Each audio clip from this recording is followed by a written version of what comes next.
नमस्कार. दुपारच्या या बातमीपत्रामध्ये आपलं स्वागत. मी स्नेहिल. या बातमीपत्राची सुरुवात एका महत्त्वाच्या बातमीनं. सरपंच हत्ये प्रकरणी मी दोषी असेल तर राजीनामा घ्या असं विधान धनंजय मुंडेंनी केलं. मला 51 दिवसांपासून टार्गेट केलं जात आहे असा आरोपही मुंडेंनी केलाय. तसंच सरपंच हत्ये प्रकरणी दोषींना फाशी द्या अशी मागणी यावेळेस मुंडेंनी केलेली आहे.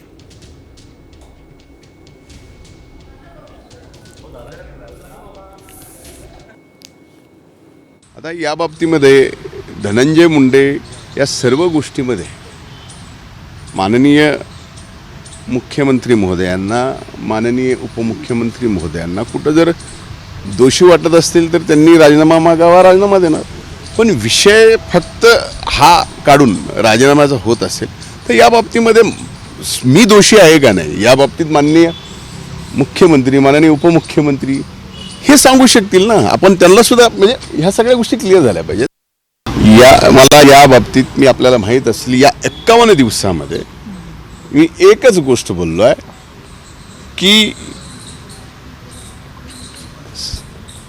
जे सरपंच देशमुख यांची जी निर्गुण हत्या झाली आहे त्या सर्व जे कोणी हत्या करणार आहेत, जे कोणी दोषी असतील, जे तपासात सापडतील, जे कोणी त्यांना या ठिकाणी फासावर चढवा, मोठ्यातली मोठी शिक्षा द्या ही माझी मागणी आहे. तर आता धनंजय मुंडेंनी राजीनाम्याचा चेंडू हा अजित पवार आणि देवेंद्र फडणवीसांच्या कोर्टात ढकललेला आहे. त्यामुळे हे दोघं काय निर्णय घेतात हे आता पाहावं लागणार आहे. वळूया पुढील बातमीकडे. अंजली दमानिया यांनी मात्र अजित पवारांना 96 तासांचा अल्टिमेटम दिलाय. मुंडेंच्या विरोधात स्ट्रॉंग पुरावे दिलेत. आता राजीनामा घ्या. मित्र म्हणून धनंजय मुंडेंना वाचवत असाल तर फडणवीस अजित पवारांच्या विरोधात कोर्टात जाईन असा इशाराच अंजली दमानिया यांनी दिलाय. मला पेपर मिळालेत हे त्यांनी मान्य केलं, पण त्याची पडताळणी करण्याची गरज आहे असं जे ते म्हणाले. तर त्यांना पडताळणी करायला 4 दिवस म्हणजे 96 तास खूप होती.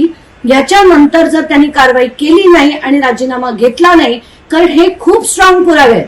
अजून जरी त्यांनी राजीनामा घेतला नाही तर माझ्याकडे 2 चॉईस आहेत जे मी करणार आहे, दोन्ही करणार आहे. एक म्हणजे लोकायुक्तांना पत्र लिहिणार आहे आणि सीजे म्हणजे मुंबई हायकोर्टात मी याचिका दाखल करणार आहे. आणि त्यात मात्र सीएम हे अजित पवार, एडीजी, डीजी या सगळ्यांवर कारवाई करावी, कारण या सगळ्यांना मी ते पुरावे दिलेले आहेत. तर दुसरीकडे सुप्रिया सुळेंनीही आता धनंजय मुंडेंच्या राजीनाम्याची मागणी केली. नैतिकतेच्या मुद्द्यावर राजीनामा घ्या, पुरावे असून अजून कारवाई का नाही असा सवाल सुप्रिया सुळेंनी उपस्थित केला आहे.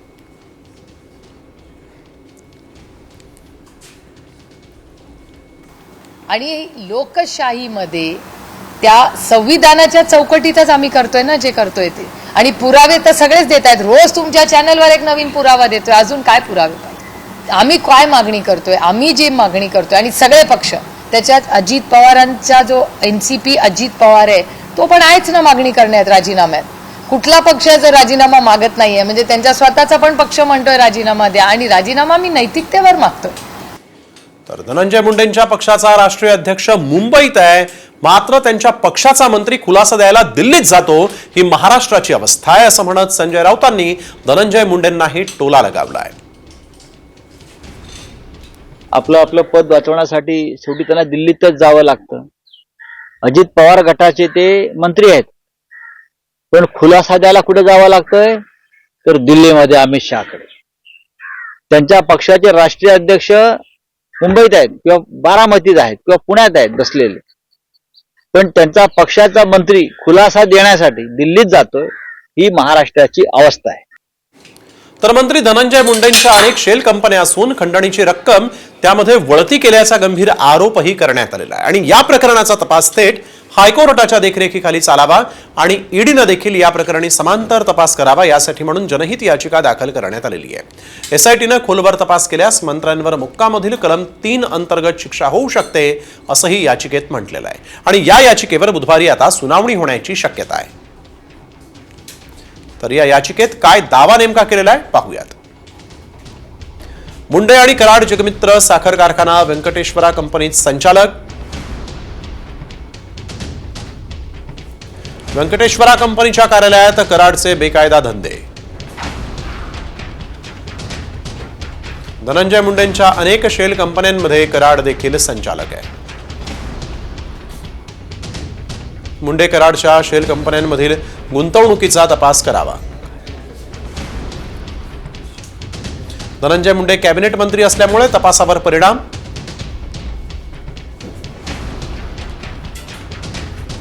तर या प्रकरणी धनंजय मुंडेंचा पाय आणखीन खोलात गेल्याचं आता म्हणता येईल. वळूया पुढील बातमीकडे. बीडच्या पोलीस दलातील भास्कर केंद्रेवर आरोप करत सुरेश धस यांनी खळबळ उडवून दिली. भास्कर केंद्रे हा पोलीस कर्मचारी गेल्या 15 वर्षांपासून परळीत आहे.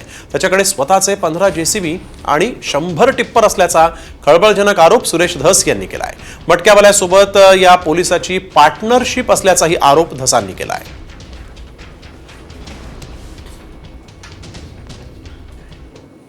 पंधरा वर्ष भास्कर केंद्रे नावाचा एक पोलीस 15 वर्षापासून तिथंच आहे. याचे स्वतःचे 15 जेसीबी आहेत, 100 राख्याचे टिप्पर आहेत आणि तिथला जो मटक्यावाला आहे त्याची ह्याच्याबरोबर अर्धी पार्टनरशिप आहे. मीडियाला माझी विनंती, हे खरं आहे का नाही तिथं जाऊन चेक करा, परळीत जाऊन चेक करा. परळी थर्मलला गेल्या 20 वर्षापासून काही अधिकारी 20 वर्षापासून काही अधिकारी आणि कर्मचारी एकाच पोस्टवरती आहेत. तर एका जेसीबीची किंमत 50 लाख पकडली तरी जेसीबीचे 7.5 कोटी आणि 100 टिप्परचे 50 कोटी होतात. आता एका पोलीस कर्मचाऱ्याने एवढी माया कुठून बरं गोळा केली असेल याचा अंदाज कोणीही लावू शकेल. वळूया पुढील बातमीकडे. सरपंच हत्ये प्रकरणी कृष्णा आंधळेच्या आई वडिलांना सीआयडीनं चौकशीसाठी बोलावलेलं आहे. सरपंच हत्या प्रकरणाला 51 दिवस पूर्ण झालेले आहेत. असं असतानाही आरोपी कृष्णा आंधळे अजूनही फरार आहे. कृष्णा आंधळेच्या आई वडिलांच्या चौकशीतून काही दागेदोरे हाती मिळतात का, असा तपास यंत्रणांचा आता प्रयत्न असल्याचं दिसतंय.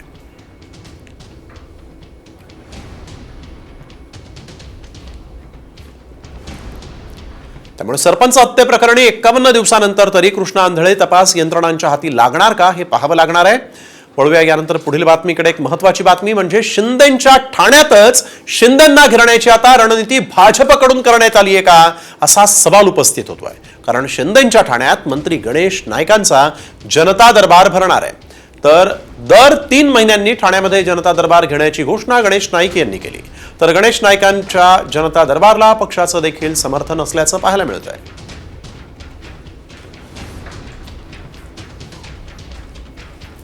आता महाराष्ट्र थांबणार नाही, तो प्रगतीच्या पथावर गतिमान होईल, शक्तिमान होईल, प्रकाशमान होईल. आणि अशा करता त्या ठिकाणी तर मी पालघर जिल्ह्याचा पालकमंत्री आहे. दर 2-1 महिन्यांनी तिथे जनता दरबार लावणार आहे. ठाण्यामध्ये दर 3 महिन्यांनी लावेल. नवी मुंबईमध्ये माझा मतदारसंघ म्हटलं तर दर महिन्याला जनता दरबार लावेल. शेवटी ही सरकारची संयुक्त जबाबदारी आहे. या ठिकाणी कोण मोठा कोण छोटा हा प्रश्न इथं नाही. गणेश नाईक जर ठाण्यामध्ये जनता दरबार घेणार असतील तर आमचेही मंत्री पालघरमध्ये जाऊन जनता दरबार घेतले पाहिजे ना. माझं काय म्हणणं आहे, माननीय एकनाथ शिंदे साहेबांच्याही मंत्रिमंडळातल्या सदस्यांनी राज्यामध्ये जाऊन जनता दरबार घेतले पाहिजे. अजितदादाच्याही मंत्रिमंडळातल्या सदस्यांनी घेतले पाहिजे. शेवटी आमचे जे सर्व मंत्री आहेत हे मंत्री सर्व म्हणून जर जनता दरबार घ्यायला लागले तर भलं कोणाचं होणार आहे? भलं जनतेच होईल ना. कुठल्याही जिल्ह्यात जाऊन आपला मंत्रिपदाचा जो कारभार दिला आहे, जसं मला महसूल मंत्री आहे तर मी महसूल मंत्री म्हणून कुठल्याही राज्यामध्ये कुठल्याही जिल्ह्यात जाऊ शकतो. त्यामुळे कुणाला ना नाही आहे, कुणालाही कुठे जाता येईल.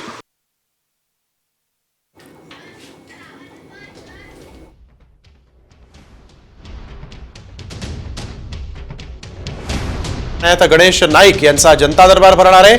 दर 3 महिन्यांनी नाईकांचा जनता दरबार हा ठाण्यामध्ये असणार आहे. त्यामुळे भाजपनं आता ठाण्यात लक्ष केंद्रित केल्याचं इथं दिसतंय. एकनाथ शिंदेना ठाण्यातच घेरण्याचा हा प्रयत्न आता इथं बोलला जातोय.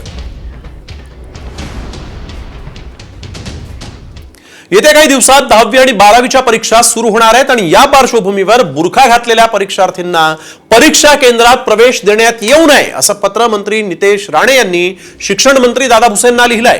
परीक्षार्थींना बुरखा घालून परीक्षा केंद्रावर प्रवेश दिला तर कॉपी किंवा अनुचित प्रकार टाळण्यासाठी महिला पोलीस किंवा शिक्षक कर्मचाऱ्यांची नेमणूक करावी असंही नितेश राणे यांनी म्हटलंय.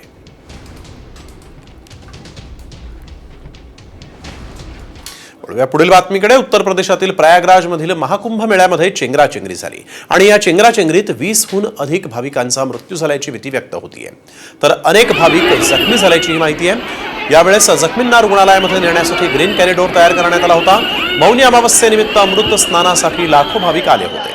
सर्व भाविकांना संगम घाटावरच स्नान करायचं होतं आणि त्यामुळे गर्दी वाढली आणि चेंगराचेंगरी झाल्याची माहिती आहे. दरम्यान मौनी अमावस्येनिमित्त होणारं अमृत स्नान रद्द करण्याचा निर्णय आखाडा परिषदेनं घेतलेला आहे.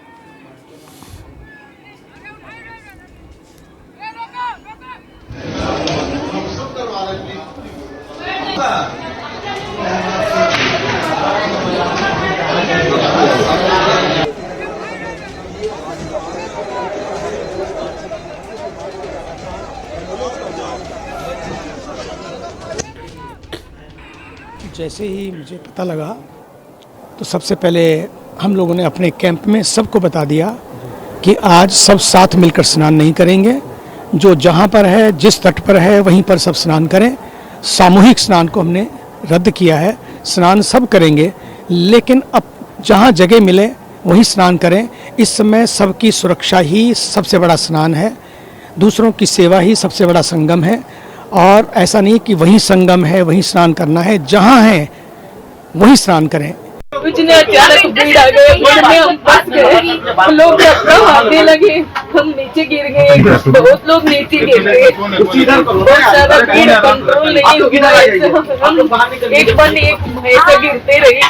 ये डिप्रेशन में वापस हो गया, वापस हो रहा था. उसके पीछे इतना भीड़ हो गई कि आगे पीछे थे कि उसी में मतलब आदमी गिर गए सब भगवा में. और तब हम सब भी मर जाते, लेकिन ये लोग बच गए. लेकिन हमारे चाचा उसमें खत्म हो गए उसी वक्त. महाकुंभ में आने वाले सभी श्रद्धालुओं से अनुरोध कर रहा हूं कि आज क्षमता से अधिक भीड़ आ गई है प्रयागराज में. इसे संगम का आग्रह छोड़ दें कि आज का अमृत स्नान निरस्त कर दिया जाए. और मैं भी भगवान से प्रार्थना करता हूं कि सबका मंगल हो. तर कुंभमेळ्यामध्ये चेंगराचेंगरीमुळे भाविकांचा मृत्यू होण्याची घटना ही काही पहिलीच नाही आहे. याआधी सुद्धा कुंभमेळ्यात चेंगराचेंगरीमुळे अनेकांचे बळी गेलेले आहेत. तर महाकुंभमेळ्यात झालेल्या चेंगराचेंगरीच्या पार्श्वभूमीवर आपण बघतोय की आता खबरदारी घेण्यात आलेली आहे. आतापर्यंत किती वेळेस चेंगराचेंगरी झाली ते आपण बघतोय. प्रयागराज कुंभमेळ्यात 1954ला 3 फेब्रुवारी 1954ला चेंगराचेंगरी झाली होती. त्यामध्ये 800 भाविकांचा मृत्यू झाला होता. 14 एप्रिल 1986ला हरिद्वार कुंभमेळ्यात नेत्यामुळे गर्दी रोखली आणि चेंगराचेंगरीत 200 भाविक ठार झाले होते. तर 27 ऑगस्ट 2003ला नाशिकच्या कुंभमेळ्यात 29 जणांचा मृत्यू झाला होता. 118 भाविक जखमी झाले होते. 14 एप्रिल 2010ला हरिद्वार कुंभमेळ्यामध्ये चेंगराचेंगरी झाली आणि 7 जणांचा मृत्यू झाला. 15 भाविक जखमी झाले. 10 फेब्रुवारी 2013ला प्रयागराज कुंभमेळ्यामध्ये अलाहाबाद रेल्वे स्टेशनवर चेंगराचेंगरी झाली. 42 जण ठार झाले. तर महाकुंभमेळ्यात झालेल्या या चेंगराचेंगरीच्या पार्श्वभूमीवर आता नाशिक पोलिसांनी खबरदारी घेतली आहे. नाशिकच्या रामकुंडावर मौनी अमावस्येनिमित्त स्नानासाठी भाविकांनी मोठी गर्दी केली. खबरदारीचा उपाय म्हणून पोलिसांनी रामकुंडावर जाणाऱ्या रस्त्यांवर बॅरिकेडिंगही केलेलं आहे. पोलिसांनी रामकुंडावर पायी जाण्याच्या सूचना भाविकांना दिलेल्या आहेत. तर रामकुंडावर गर्दीचं व्यवस्थापन करण्यात आलेलं आहे. 27 ऑगस्टला हजारो भाविक उलट दिशेनं काळाराम मंदिराकडे निघालेले. मंदिराकडून 25 ते 30 साधू रामकुंडाकडे जात होते. सरदार चौक परिसरात अरुंद ठिकाणी एकच गर्दी झाली. साधूंनी चांदीची नाणी उधळल्यामुळे ती गोळा करण्यासाठी भाविकांनी उड्या घेतल्या. चेंगराचेंगरीमध्ये 29 भाविक ठार झालेत तर 118 जण जखमी झालेत.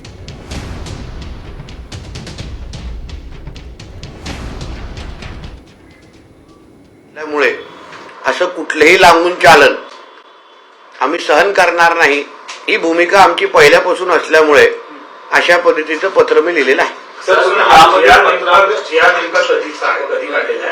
जर असे जी आर अधिकाऱ्यांनी काढले असतील तर ते कारवाईची मागणी. हा जी आर तसं 2024चा आहे, गेल्या वर्षीचा आहे. पण माझं माहिती म्हणून मी अशी मागितली आहे की आतापर्यंत हा जी आर तुम्ही लागू केलेला आहे का, असा अगर कुठला नियम अगर लागू असेल तर तो रद्द करा, कारण असे लाड करायची आता आपल्याला गरज नाही. म्हणून त्या पद्धतीचं पत्र मी पहिलं लिहिलेलं आहे. एकदा पत्रासंबंधित मला माहिती आली तर त्या दृष्टिकोनातून आम्ही पावलं उचलणार. सर 10वी-12वीच्या परीक्षांमध्ये बऱ्याचदा कॉपीचे प्रकार आढळतात, यामुळे कमी होतील हे प्रकार? नक्की, कारण का आता बुरखा घालून नेमकं तोच विद्यार्थी आले आहे, तीच विद्यार्थिनी आली आहे की नाही, असे अन्य प्रकार आता मतदानाच्या टायमाला पण अशा गोष्टी नजरेसमोर आलेल्या आहेत. ते बुरखा घालून आलेले आहेत पण नेमकं तो त्या व्यक्तीत निघालेला नाहीये. तर म्हणून अशा पद्धतीचे लाड किंवा लांबून चालन कोणाचेच करू नये असं मताचं मी आहे. टेक्निकली ज्या काही असतात त्याच्यातून कॉपी होण्याचा प्रकार तुम्ही त्या पत्रात उल्लेख केलेला हो, कारण की कसं होते नेमकं? अहो, बुरखा घालून अगर कोण विद्यार्थ्यांनी अगर बसत असेल तर नेमकं किती प्रामाणिकतेने तुम्ही परीक्षा देतात ह्याच्यावर प्रश्नचिन्ह निर्माण होतो ना. आणि मग अन्य विद्यार्थ्यांनी काय चूक केली आहे, हिंदू विद्यार्थ्यांनी काय चूक केली आहे,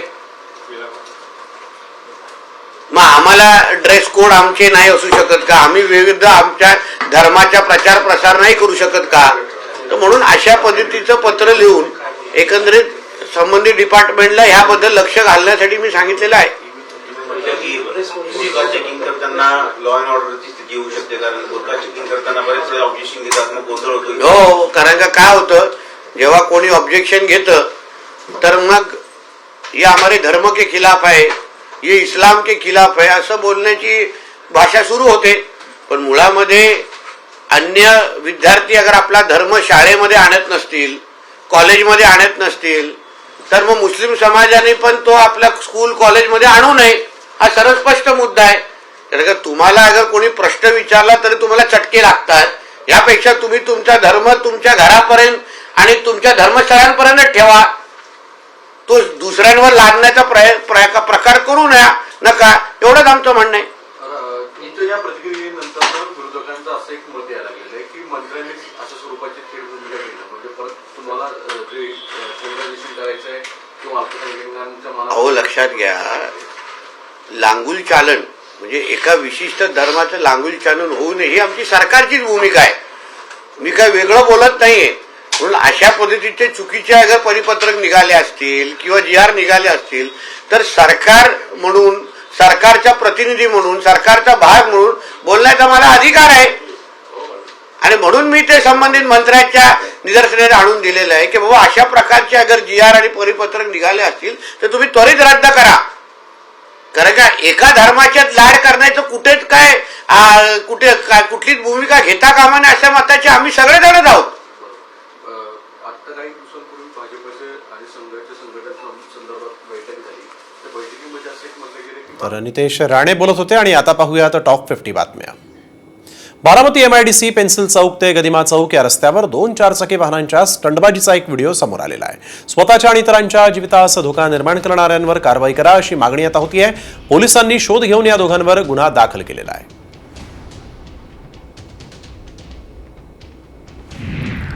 दिल्ली मेरठ एक्सप्रेस वेवर धुक्यामुळे सुमारे 25हून अधिक वाहनं एकमेकांवर आदळून एक विचित्र अपघात झाला. सुदैवाने या अपघातात जीवितहानी झालेली नाही. मात्र या अपघातामुळे घटनास्थळी बराच वेळ वाहतूक कोंडी झाली होती.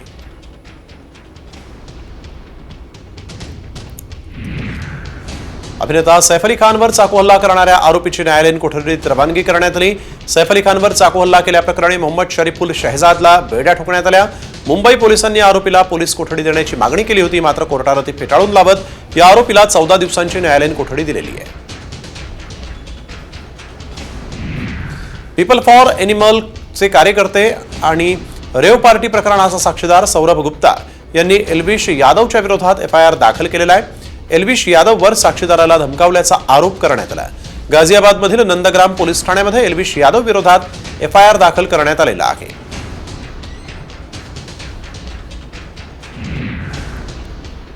सांगलीमध्ये GB सिंड्रोमचे 3 रुग्ण आढळलेले आहेत आणि या तिन्ही रुग्णांवर खासगी रुग्णालयात उपचार सुरू आहेत. या तिघांचीही प्रकृती स्थिर आहे.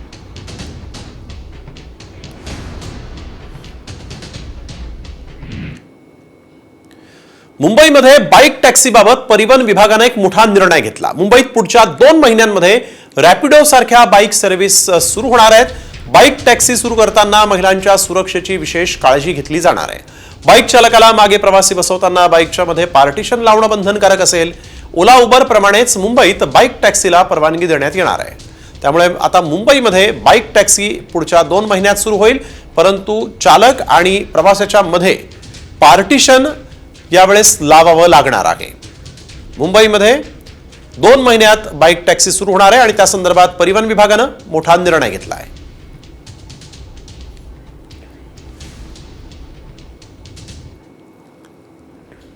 टीव्हीएसच्या पार्श्वभूमीवर बुलढाणा जिल्ह्यातील आरोग्य यंत्रणा सज्ज झालेली आहे. आजाराची लक्षणं आढळल्यास तत्काळ उपाय करण्याच्या सूचना आरोग्य विभागातील कर्मचाऱ्यांसह खासगी दवाखान्यांना देण्यात आलेल्या आहेत. जिल्हा सामान्य रुग्णालयामध्ये अतिदक्षता विभागात स्वतंत्र बेडची देखील व्यवस्था करण्यात आलेली आहे. पुणे शहरात जीबी सिंड्रोम या आजारानं नागरिकांमध्ये घबराट पसरलेली आहे आणि या विषाणूचे आतापर्यंत 111 संशयित रुग्ण पुण्यामध्ये आढळलेत. अशातच आता पुणेकरांना दिलासा देणारी माहिती समोर आली आहे. मंगळवारी पुण्यामध्ये नव्यानं रुग्ण वाढले नाहीत, तर 9 रुग्णांना मंगळवारी रुग्णालयातून डिस्चार्ज देण्यात आलेला आहे. पुण्यामध्ये जीबीएस बाधित क्षेत्रात आता महापालिकेकडून सर्वेक्षण केलं जात आहे. 85 पथकांची नियुक्ती करण्यात आली आणि हे पथक शहरामध्ये जनजागृती करणार आहे. सिंहगड रस्ता परिसरातील क्रिकेटवाडी, नांदोशी, धायरी या गावांमध्ये जीबीएसचे अधिक रुग्ण सापडत असल्यामुळे पालिका ही सतर्क झाली आहे. सिडकोनं गतवर्षी दसऱ्याच्या शुभमुहूर्तावर माझे पसंतीचं घर म्हणत तब्बल 26,000 घरांची सोडत काढली. मात्र सिडकोच्या माझ्या पसंतीच्या घराला नागरिकांची नापसंती मिळाल्याचं चित्र आहे. घरांच्या अवाढव्य किमतीमुळे सिडकोच्या घरांना अल्प प्रतिसाद मिळाला आहे.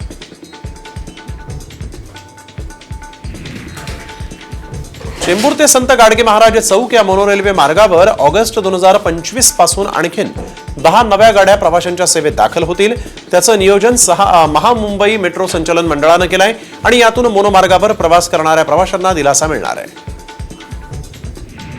पुण्यामध्ये पीएमपीएमएलची तिकीट दरवाढ होणार असल्याचं म्हटलं जात आहे. इंधनाचे वाढते दर, वाहनांच्या सुट्या भागाच्या वाढत्या किमती आणि कर्मचाऱ्यांची झालेली पगारवाढ यामुळे पुणे महानगर परिवहन महामंडळाला मोठ्या तुटीला सामोरं जावं लागलंय.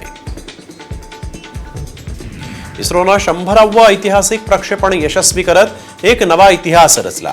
श्रीहरिकोटाच्या सतीश धवन केंद्रातून हा उपग्रह प्रक्षेपित करण्यात आलेला आहे. काश्मीर ते कन्याकुमारी आणि गुजरात ते अरुणाचल पर्यंतचा हा भाग यामुळे कव्हर होईल. यासोबतच किनारपट्टीपासून 1500 किलोमीटर पर्यंतचं अंतरही उपग्रहाच्या कक्षेत येणार आहे. आरटीई प्रवेशासाठी धाराशिव जिल्ह्यातील तब्बल 2066 पालकांनी आपल्या पाल्यासाठी अर्ज केलेले आहेत. ऑनलाईन अर्जाची 27 जानेवारीपर्यंतची मुदत देण्यात आली होती. मात्र या कालावधीत अनेक पालक आपल्या पाल्याचा अर्ज करू शकलेले नाहीत. आता 2 फेब्रुवारीपर्यंत ही मुदतवाढ देण्यात आलेली आहे. अपार आयडी तयार करण्याचं काम त्वरित पूर्ण करण्याचे निर्देश यवतमाळ जिल्हा परिषदेच्या मुख्य कार्यकारी अधिकाऱ्यांनी दिले आहेत. सोबतच युडायस प्लस प्रणालीमध्ये 100% विद्यार्थ्यांची नोंदणी करा, सर्वांचे आधार क्रमांक अपलोड करा, अशाही सूचना शिक्षण विभागाच्या पर्यवेक्षकीय यंत्रणेला देण्यात आलेल्या आहेत.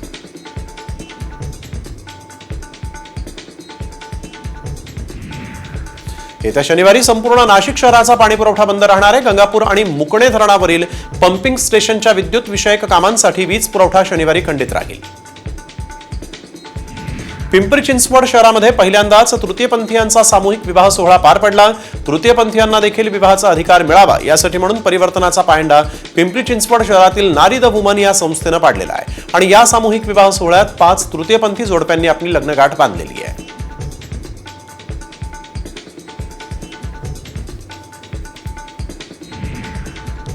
जायकवाडी धरणामध्ये अग्निपंख पक्ष्यांचं आगमन झाल्यामुळे पर्यटकांना वेगळा आनंद मिळतोय. साधारणतः ऑक्टोबर-नोव्हेंबरमध्ये येऊन मार्च-एप्रिल पर्यंत हे पक्षी परत जातात आणि या कालावधीत उत्तर भारतात बर्फवृष्टी होत असल्यामुळे अन्नाच्या शोधात हे पक्षी महाराष्ट्राकडे स्थलांतरित होतात. सुनीता विल्यम आणि बुच विल्मोर हे गेल्या 7 महिन्यांपासून आंतरराष्ट्रीय अंतराळ स्थानकावर अडकले आहेत. यातच आता अमेरिकेचे नवनिर्वाचित राष्ट्राध्यक्ष डोनाल्ड ट्रम्प यांनी इलॉन मस्क यांच्याकडे त्यांना परत आणण्यासाठी मदत मागितली आहे. तसंच याकडे दुर्लक्ष केल्यामुळे बायडन यांच्यावर ताशेरे देखील ओढले आहेत.